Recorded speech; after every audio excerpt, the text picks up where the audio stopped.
Is it two chair in front or one? One. One? Yeah, I think so.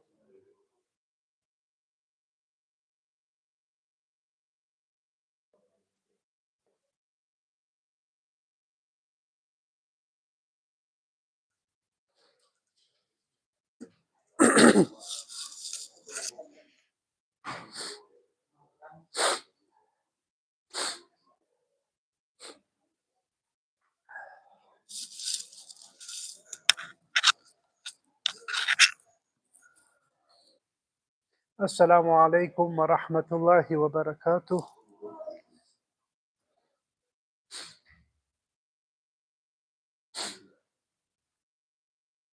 Everyone is requested to come forward, so inshallah we can start.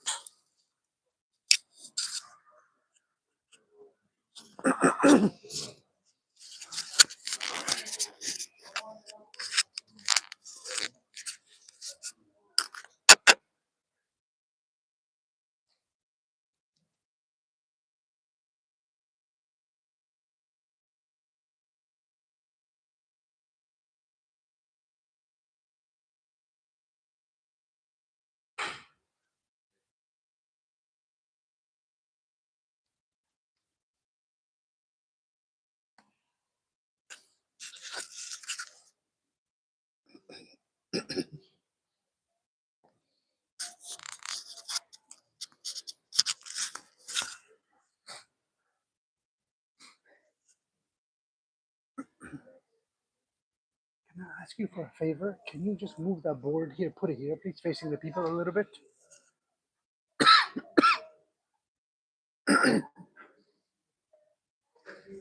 Jazakallah, just put here so I can see it. Perfect. Perfect. Jazakallah khair. Okay.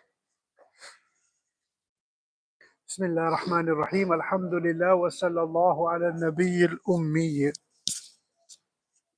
طب ما يك-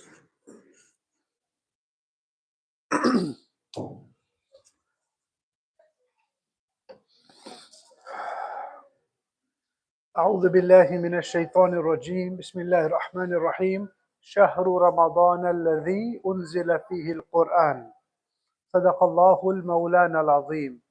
All praises to our Lord and peace and blessings be upon Nabi sallallahu alayhi wasallam, the final messenger. There's a hadith that mentions when Ramadan came close, Nabi sallallahu alayhi wasallam spoke to us about the specialty of Ramadan. What we learn from there is that when Ramadan comes closer, you're supposed to hype yourself for it. You're supposed to be ready for the blessings.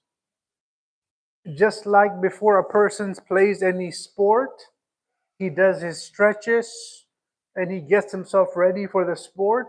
Likewise, Ramadan has a beauty and a vibe to it. Around Christmas, they say you're in the Christmas vibes or whatever.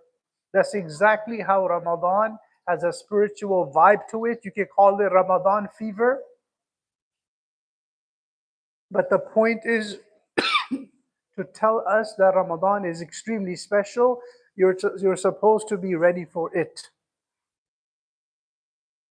Because we passed 15 Sha'ban already, there was something that was missed, and I wanted to hint towards those things already. In 15 Sha'ban, there's a hadith that mentions Allah subhanahu wa ta'ala forgives many, many people as a special mercy before Ramadan starts. But some people are not forgiven on 15 Sha'ban. The question would be, why not? If Allah subhanahu wa ta'ala wants to spiritually bless everyone, then how come not everyone is being forgiven? Why is there exception being made to some believers not getting forgiven? So the answer to that would be the person himself is stopping the mercy of Allah from getting to him. Otherwise, We have hadith that mentions, Allah tells us that my rahmah, my mercy is more vast than my anger. Inna rahmati sabaqat ghadabi. My rahmah is more than my anger. So logically speaking, no matter what sin you do, you should be fine. Because Allah's mercy is so much. Because you're still within the mercy of Allah. So how come some people are not getting the mercy? Because they are stopping the mercy from coming to them. And that is what we call the word mahroom, where a person is depriving himself from blessings. And I do want your answers if you can see a common denominator in all these 8 sins. I'm going to go through them. If you find a commonality, it's a very basic commonality. But if you find it, raise your hand. Shirk, actually minus the shirk, the next 2, 3, 4, 5, 6, 7, 8, all these have a commonality in them. So the first one is shirk. Whoever commits shirk, they're not forgiven in 15 Shaban and so on. The next one is animosity, dushmani. Number 3 is wine, drinking. Number 4, disobeying parents. Or you can say hurting the rights of parents. Number 5, taking a life, meaning committing murder and so on. Number 6 is haram relationships. Number 7 is not actually lowering the garments out of pride. So takabbur, arrogance, clothing below the ankles. And this applies to men only, not ladies. Ladies are supposed to cover their ankles. And number 8 is cutting off family ties. Does anybody see any commonality from number 2 to 8? It's a very basic one. No, that's the first one.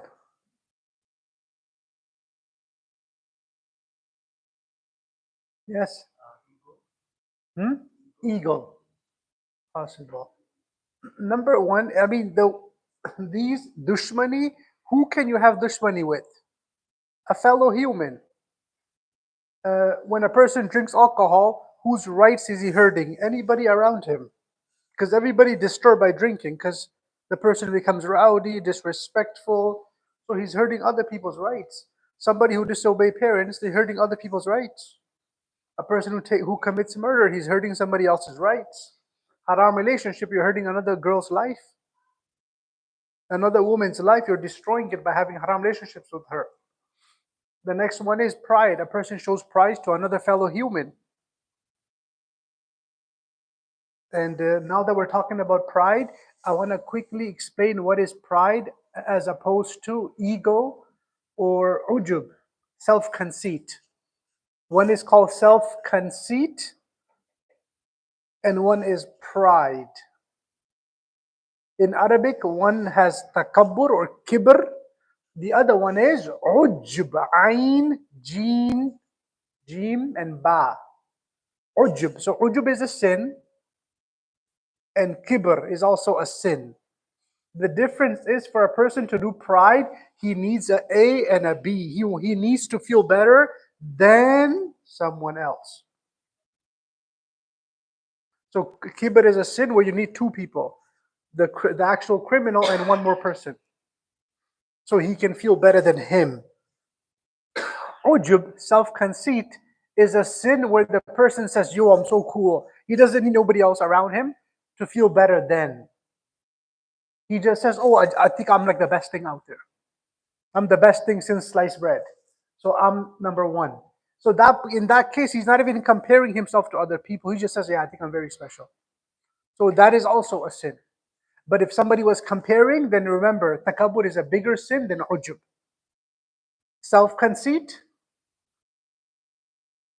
i'jab bin nafs, when a person is amazed by his own personality, that is a sin still, but it's a slightly smaller sin compared to pride, which is a bigger sin. because you're hurting, making somebody else look lower than you. And the last one is cutting off family ties. So do we not see something very amazing? That is, Allah subhanahu wa ta'ala doesn't like us messing with other people. Like, that is the common denominator here. Besides number one, which was shirk, that has to do with Allah subhanahu wa ta'ala. Everything has to do with humans. Think about that. Like, it's mind-boggling. You know the mind-blown emoji? That's what it should be everywhere. It's all the same thing. Like, Allah subhanahu wa ta'ala is telling us, stop messing with other people. That's all it's saying. Don't mess with other people's rights. Don't make fun of them. Do not put them down. Take care of your parents. Do not cut off family ties. Do not have haram relationships. Don't have dushmani in the heart. But most of us do these kind of messed up things. Because we think, oh no, wearing a nice topi, praying salat is good enough. It's not. It's not. If it was, then these wouldn't be an issue. You can just say, pray salat, you're fine. So that means we really have to consider our relationship with other humans. We're living in a very antisocial time where we all have the phone so we can check what's happening on everybody. But we never say hi to no one. We never say salam to no one. We're checking their statuses. We're checking everybody's Facebook feeds and WhatsApp pictures. We're checking everything. But nobody's saying, hey, how are you doing? Nobody's saying, I just wanted to check up on you. So we're all fakely social. When we think we're social, we're very antisocial. Another sign of this is there's no real salams. Our salams are so fake in a way. We only say salam to powerful people. The guy has a big car, and we know he's rich, we say salam alaikum. Because like he's got money, say salam to him. But if he's poor or he's new or whatever, like, oh, he's new to the country, oh, he doesn't have a job, okay, forget it. I want to say salam. So we're always thinking about bank accounts, and then we say salam. So that is not spiritual behavior. And I want to say something very deep. I hope I can have your attention for this little time. By the way, I'm only speaking for 10 more minutes and I'm done. Then Mufti Aslam Sahib will speak right after. He's the main guest. Remember, if somebody mistreated you, if somebody made you feel bad when you were younger, when you were new to a space, new to work, new to school, new to college, you had a new class, you were new to a country, somebody made fun of you, it doesn't mean we do that to someone else now. For example, now I'm an imam now. So let's say one day some imam was rude to me. So now I'm thinking, now I'm imam, who should I be rude to? Oh yeah, I should be rude to everybody. Like, you don't need to do that, right? You don't need to do that. If somebody was rude to me, I don't have to pass it down to someone else. We have to stop the cycle, cut the cycle. Trauma, izzati, disrespect, it needs to stop. It shouldn't be like, oh, somebody disrespected me, so now I'm going to disrespect somebody else. When I was 17 and I had no money, somebody made fun of my poverty. Now that I see somebody else who's 17 or 20 and he has less money, I'm going to make him feel bad. Like, I don't have to do that. If somebody made me feel bad when I was poor, I don't have to act arrogant now that I'm rich. Why? And that's where dushmani is a big deal. Dushmani, having things in the heart, negativity, is a big deal because that means I'm waiting to hurt someone. I'm waiting to hurt someone's feelings, somebody's honor, somebody's special occasion. I'm not happy for you. I'm not impressed by your good life. I see you smiling and I get angry. Why is he so happy? One of our senior teachers used to say, nowadays people have duk because somebody else has suk. Nowadays we are upset because somebody else looks too happy. He goes, आजकल दुख कम है, दूसरों का सुख देख के दुख हो रहा है. Because now we're so twisted, when we see somebody else happy, we get upset. Like, why is he angry? Why is he happy? Why is he traveling? Why does he have a new car? Why does he have this? Why does he have a child? Why does he have a grandchild? Why does he have this barakat? Why does he have this barakat? That means I'm getting depressed because Allah is blessing someone. Allah gave barakah to you, I'm angry now. Yes? He's my old friend. Rubaiyat, you okay? Okay. So the point is we need to understand that psychologically we're not a healthy bunch. We've seen a lot of trauma in our lives, a lot of negativity, and we're bubbling with negativity. We try to hide it by saying Bismillah, MashaAllah, Tabarakallah. Somebody posts a happy picture, say MashaAllah, but we don't mean it. We don't mean it from the heart. When is the last time we felt happy because somebody else is happy? Ask yourself. Ask yourself the last time you saw a family happy, did it make you smile from deep in here like, MashaAllah, they look so happy. I'm so happy for them. They had a wedding, MashaAllah, they just got married, MashaAllah. Or her daughter just finished some studies. They went for Umrah, MashaAllah. And you felt it in here, not in here like a fake smile. No, you felt it in here. When is the last time we felt that way for someone else? If we felt it, you're a good person. And there's a hadith where Nabi sallallahu alaihi wasallam said to a sahabi, he said, I'm going to teach you, and this is a sunnah of mine, and it's a type of a sunnah, you don't see it, it's an inner dimension sunnah. So he said, if you can have a morning or an evening spent without having anything negative in your system for someone else, then do that. That is my sunnah. So for example, right now the sunset is Maghrib.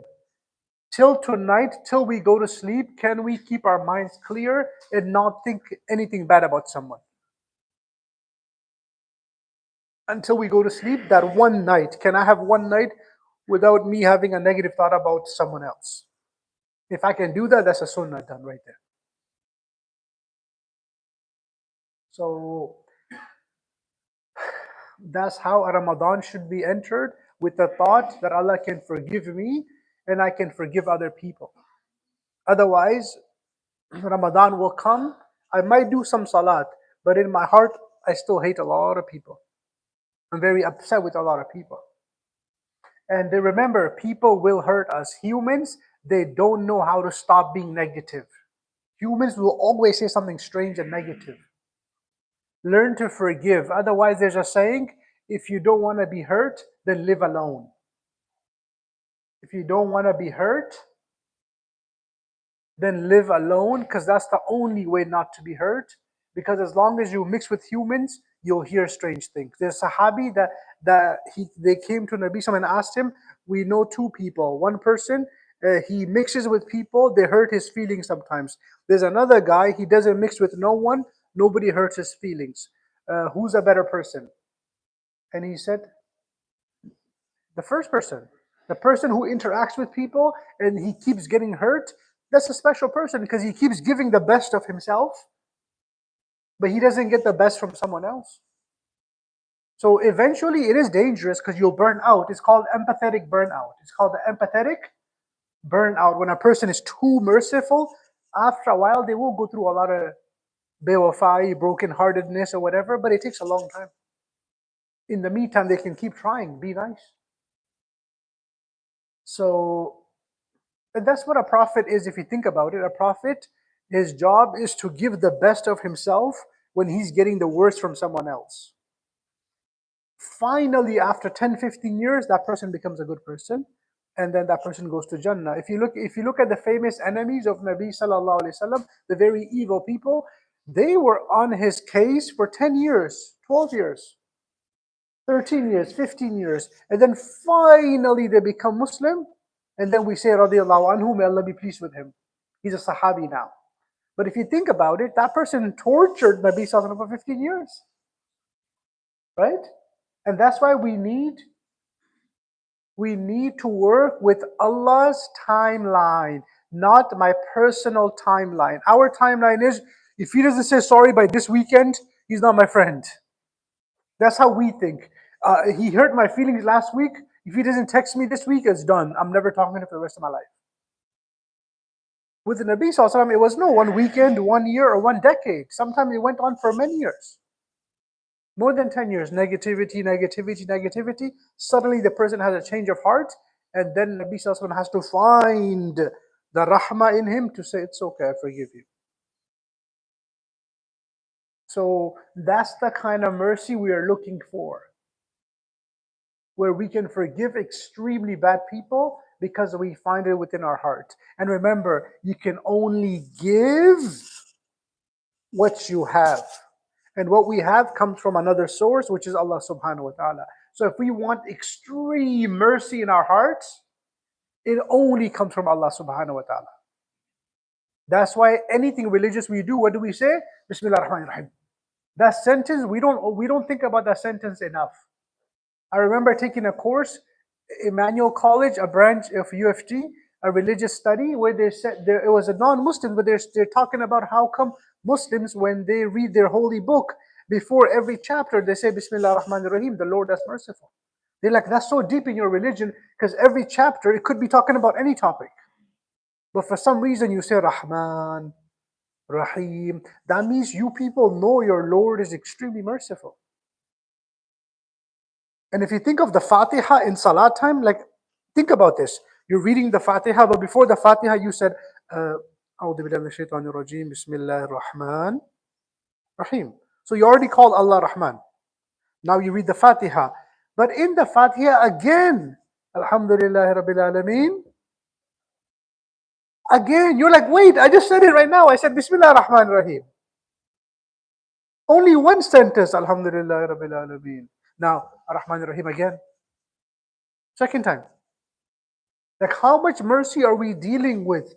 That every second we're saying something about mercy. Then when we finish the salat, what do we say? Assalamu alaikum, rahmah. What's the last word? Rahmah. Mercy for you, mercy for you. And by the way, I'll finish off now. It's the Sheikh's turn. They say when you're doing salam, guess what the books of fiqh mention? They say you're actually supposed to make an intention, oh Allah, bless the people on my right side. The humans, the angels, oh Allah, bless everyone. And have mercy on them. And then on the left side also, you're supposed to imagine, oh Allah, salam on these people, give them blessings, and rahmah, and give them lots of mercy in their lives. We don't even know them. Usually how we do salam is more like attendance. We're checking who's here. Assalamu alaikum wa rahmatullah. We're doing attendance. We're like the boss of the masjid. We're checking who came today. We don't need to do that. The salam is you look to your shoulder. You look to your shoulder. You say Assalamu alaikum wa rahmatullah. Assalamu alaikum wa rahmatullah. And sadly, what's the first thing we do? Look at our phone. A lot of negative behavior, right? But it's good to be self-conscious.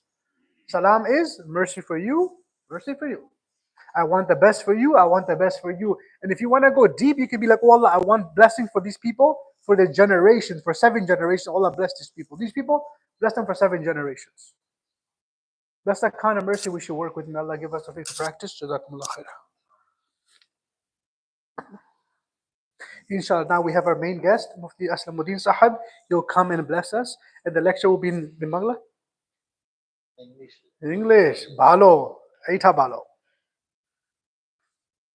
Alaikum.